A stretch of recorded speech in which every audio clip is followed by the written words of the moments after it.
Hey, what's going on, guys? Coming at you with an updated deck profile post Breaks of Shadow, and today I'll be showing you guys my Geargias. So starting off with the Geargia monsters, we have the triple armor, triple arsenal, and triple accelerator. For the Geargianos, we have the triple MK2 and 2 Geargiano. I play a little bit bigger of a Geargiano engine than most people. A lot of people only play the one Geargiano, but I just play two just because I feel like I'll end up dead drawing one or two of them a lot of times. And I just want to have enough in deck to make sure that I at least resolve one, if not can still resolve a second Geargia gear in a game, since that play is very important to actually being able to make those rank 4 plays. And then if I did own some Max C's, I probably would throw those in here in the main deck.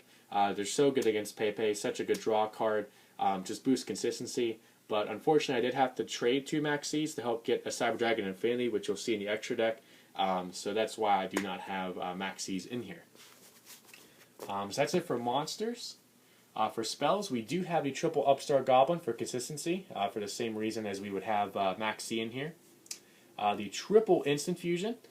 Interesting thing to note with Instant Fusion is that if you open with Instant Fusion and Geargia Arsenal, you at least have the ability to go into Cyber Dragon Infinity turn 1. And then if you have any other plays along with that, like say accelerators, you can go even further than that. You of course could go into Rafflesia as well. So Instant Fusion at 3 I feel like is important just because you really need to be able to push for those powerful rank 4 plays. And really, either if you're going first, establish a board that your opponent can't get over, or try to summon multiple rank 4s in a turn to try to break your opponent's board. Then we have the 2 Twin Twister. Obviously, good for pendulums, good against monarchs, decent against Cosmo. And then you don't really mind discarding your monsters that much since you have so many ways to get them back from the graveyard anyway. Then for one-ofs, we have the 1 Regeki and then the 1 Soul Charge. This is another card along with Instant Fusion that can be absolutely busted if you open it turn 1. This is the kind of card that on its own could potentially set you up with an Infinity plus Rafflesia turn 1. So that's it for spells.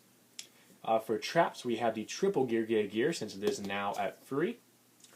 The 2 Breakthrough skill for some effect negation. It's useful for the fact that we can banish it during our turn to negate an opponent's effect. So against monarchs, that stops them from going Aether on our turn or trying to escalation to disrupt our own plays. It also can be used to stop like Cyber Dragon Infinity or Rafflesia on your turn as well if you want to get over those cards. Then we have the 2 Mind Crush. As I said, I probably would be playing Maxis if I had them, but I kind of had a filler space in here without those, so I decided to go with Mind Crush, just because decks like Monarchs and Pepe really search a lot, and being able to snipe a powerful card from their hand that they search can be really good if you play it right. Same with Cosmos as well, since they do search occasionally, and a lot of times you can easily tell what they're going to try to tag out into with their Cosmo plays. So Mind Crush is just good for disrupting your opponent's plays and hopefully getting a key card out of their hand. Then we have the 2 Mirror Force for some battle protection. Obviously, if you have like Storming Mirror Force or even Quaking Mirror Force, you could consider playing those over Mirror Force. But just since I don't own those, I went ahead with the regular Mirror Forces. Then we have the 2 Time Space and the 1 Bottomless for our whole trap cards. These, of course, are targets for Rafflesia to use out of the deck.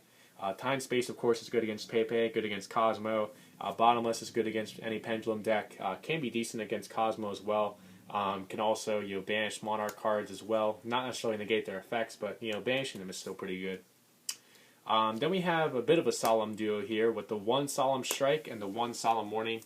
If I own more Solemn Strikes, I could also consider bumping that up in here, possibly taking out Breakthrough Skills for a couple more Solemn Strikes. But I unfortunately only own the 1, and it's a really, really expensive card right now, so I don't think I really want to dish out the dough right now to get any more. But yeah, Solemn Strikes, still really good. Negating an effect or negating a summon for 1500 is really good, and of course Solemn's always been good. Then for the upper one-ofs, we have the 1 Torrential, and then finally the 1 Vanity's Emptiness. So that's it for main deck. Total of 40 cards. I believe it's 14 monsters, 10 spells, and 16 traps. Now on to the extra deck. So starting off, we have the 2 Norden for, of course, the free Instant Fusion. Next, we have the free Geargia X. I will say with how tight on space this extra deck was. I actually was really considering bumping Geargia X down to 2, which you almost never do in the pure variant of Geargias, just because it's one of your main plays that you go into, and there's so many games where you actually have the ability to go in the free Geargia X. But I did eventually decide to keep in the third. I'm still not sure yet. I mean, if there were a couple other rank 4s, like I mentioned Daigusa Emerald before, if I did get a hold of that, I maybe would consider it, but Geargia X is just, even with the other powerful rank 4s like Rafflesia and Infinity, still just a very powerful and integral part of the deck. Then for the upper rank 4s, we have Abyss Dweller, Castel, Dark Rebellion. This could easily be like a Diamond Crab Cane, or as I said, a Daigusa Emerald if you do own it. You do, need some kind of out to the ships. Dark Rebellion potentially could be, but Diamond Crab Cane's also an out. Utopic Future is also an out if you want to do that, but you have to go overlay 2 XYZs to go into it, so that's a bit of a harder out to go into. Then we have Cowboy. Cowboy is not only a burn card, but with its attack position effect, you also could use it as an out if they don't have Honest in hand, or if you're just trying to get over one of the ships. You could use Cowboy's attack position effect to at least crash into it, or I believe it would be crash into it, because it would reduce the Dark Destroyer down to 25, and then Cowboy itself would be 25, so you could just crash into a ship if you absolutely needed to. Then we have the 1 Samurai for the double attacking to go for that extra damage. 101 to steal opponent's monsters. It's also good to make if you have emptiness on board, since you can protect it with its detach effect. Then we have Traptrix Rafflesia, and then the free card combo to go into Infinity, which is of course Ptolemaeus, Nova, and finally Infinity itself. So that's it for the extra deck. Now to wrap it up with the side deck. So starting off, we do have a couple of extra deck cards in here, since as I said, the extra deck is so tight and it was just impossible to really find room for these cards, even though they can be good in certain matchups.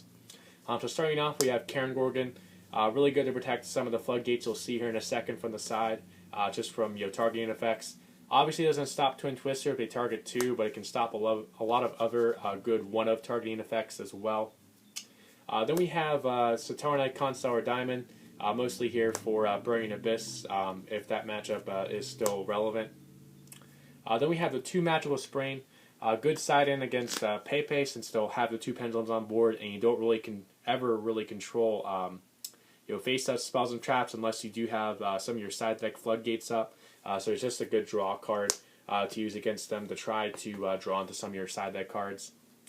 Then we have the 1 Dark Hole if we're going second, need to get over a big board. The 3rd Twin Twister for floodgates and backward heavy decks. Then we have the free Imperial Iron Wall for Cosmo. It's also pretty good against Monarchs as well, since a lot of their effects do rely on banishing.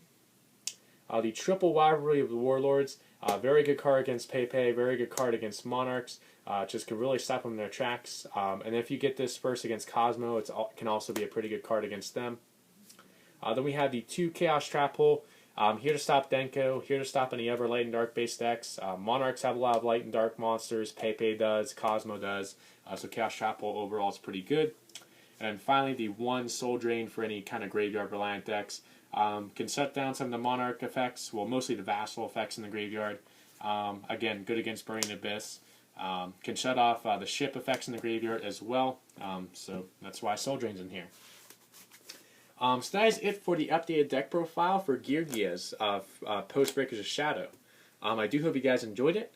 Please remember to like, comment, and subscribe, and I will catch you guys next time.